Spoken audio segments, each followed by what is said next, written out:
everyone, welcome to Fresa Technologies YouTube channel. In this video, we are going to see how to generate a accounts payable report under account dashboard in Fresa application. Initially, we have to log into Fresa application. After your successful login, this is how your dashboard looks. Now, go to the accounts module. Here, we have to select the dashboard accounts menu under the accounts module. Now the account dashboard page will be displayed on the screen. On this page, we have to select the COA.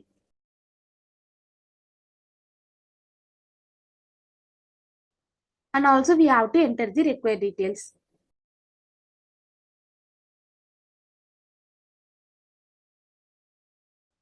Then we have to click on the submit button. After clicking the submit button, the voucher details are shown in the accounts dashboard page. Now we have to click the accounts payable report button.